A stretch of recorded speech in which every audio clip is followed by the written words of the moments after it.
கர்த்தருடைய பரிசுத்த நாமத்துக்கு மகிமை உண்டாவதாக. ஆண்டவரும் இரட்சகருமாகிய இயேசு கிறிஸ்துவின் நாமத்தினாலே என் அன்பின் வாழ்த்துக்களை தெரிவித்துக் கொள்கின்றேன். இன்றைய வேத வாக்கு கேளுங்கள் கொடுக்கப்படும். மத்தேயு 7ஆம் அதிகாரம் 7வது வசனத்தில் இப்படியாக சொல்லப்படுகிறது, கேளுங்கள் அப்பொழுது உங்களுக்கு கொடுக்கப்படும் என்று வசனம் சொல்கிறது. கேளுங்கள், அதாவது கேட்க வேண்டியது நம்முடைய கடமை.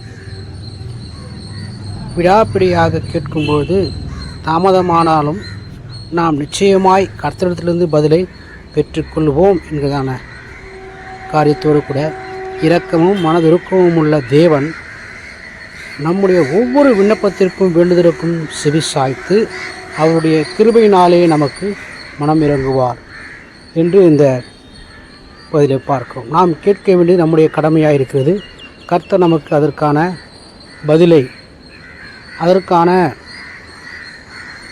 சொல்யூஷனை அவர் நமக்கு காட்டுகிறார். அநேகர் என்ன எண்ணுகிறார்கள் என்றால், நமக்கு இன்னது தேவை என்று அவர் அறிந்திருக்கிறார் அல்லவா, அவராகவே ஏன் தரக்கூடாது, கேட்டுத்தான் பெற்றுக்கொள்ள வேண்டுமா என்றெல்லாம் வாதிடுகிறார்கள். ஆனால்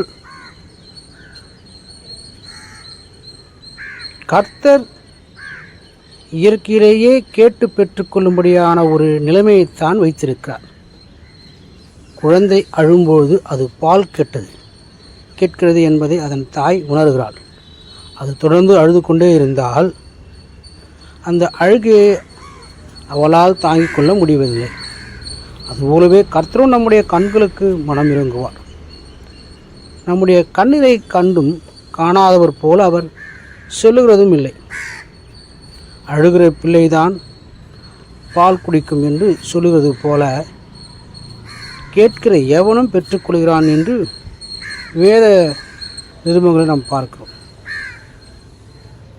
என் நாமத்தினாலே நீங்கள் எதை கேட்டாலும் அதை நான் செய்வேன் என்று யோவானிலே பார்க்கிறோம். அப்படியே கர்த்தர் நமக்கு வாக்குத்தத்தம் பண்ணியிருக்கிறாரே, நாம் எதை கேட்டாலும் அவர் செய்ய ஆயத்தமாயிருக்கிறார். நாம் ஜெபத்திலே எவைகளை கேட்கிறீர்களோ, நாம் ஜெபத்திலே எவைகளை கேட்கிறோமோ, எவைகளை கேட்போமோ அவைகளை நாம் பெற்றுக்கொள்வீர்கள் என்று நம்ப வேண்டும். சாலமோன் தன்னுடைய ஞானத்துக்காக கர்த்தரிடத்தில் கேட்டார். அவருக்கு ஞானம் தேவையாக இருந்தது. திரளான தேவ ஜனங்களை விசாரிக்க, அவர்களுடைய பிரச்சனைகளை தீர்த்து வைக்க ஞானம் தேவை. நம் கர்த்தரோ ஞானத்தின் உறைவிடமானவர். ஆகவே கர்த்தர் சாலமோனுக்கு அளவற்ற ஞானத்தை கொடுத்தார்.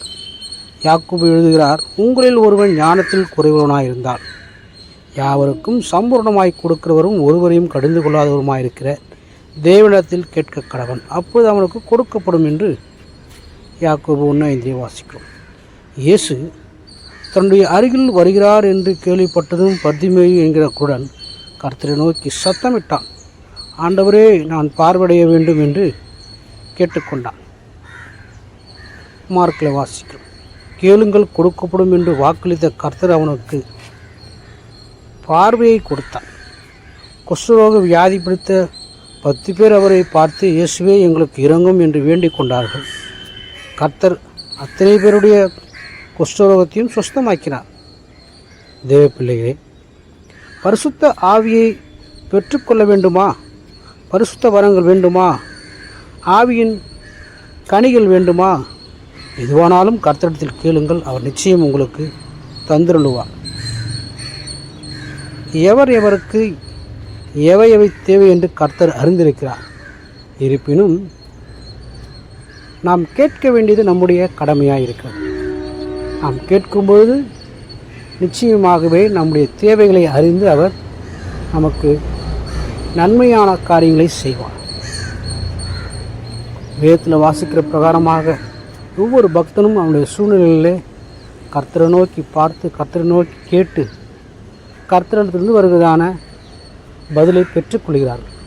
நாமும் கூட நம்முடைய வாழ்க்கையிலே நம்முடைய சூழ்நிலையிலே அறிந்தவர்களாக இருக்கிற நாம், தேவனும் நம்முடைய சூழ்நிலையை அறிந்திருக்கிறார் என்கிறதான நிறையோடு கூட அமைதியாக இருந்து விடுவது கூடாது. அப்படி இருந்து விடுவோம் என்று சொன்னால் கர்த்தர் அவைகளுக்கான பதிலை மிகவும் தாமதமாக தருவார். ஆனால் நாம் அவரிடத்தில் நம்முடைய சூழ்நிலையை அறிந்திருக்கிற தெய்வமே, என்னுடைய சூழ்நிலையை அறிந்திருக்கிற தெய்வமே எனக்கு உதவி செய்யும், என் தேவையை சந்தியும் சொல்லி நாம் அவரிடத்திலே தொடர்ந்து கேட்கும்போது உடனடியாக அந்த சூழ்நிலைக்கு ஏற்றாற் போல அவர் பதிலை தருவார்.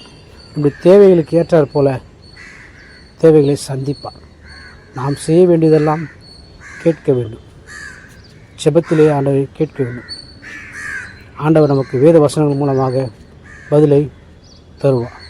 அப்படியாக தொடர்ந்து வசனங்கள் நாம் கேட்போம். தேவன் தருவதால் நிறைவான ஆசீர்வாதத்தை நாம் பெற்றுக்கொள்வோம். நீங்கள் ஒன்றுக்கும் கவலைப்படாமல் எல்லாவற்றையும் குறித்து உங்கள் விண்ணப்பங்களை ஸ்தோத்திரத்தோடு கூடிய ஜெபத்திலும் வேண்டுதலாம் தேவனுக்கு தெரியப்படுத்துங்கள் என்று பிலிப்பியர் 4:6 வாசிக்கிற பிரகாரமாக நாம் தொடர்ந்து ஆண்டவரிடத்தில் கேட்டு பெற்றுக்கொள்வோம். கர்த்தர் நம்மை ஆசீர்வதிப்பாராக. ஆமென். God bless you.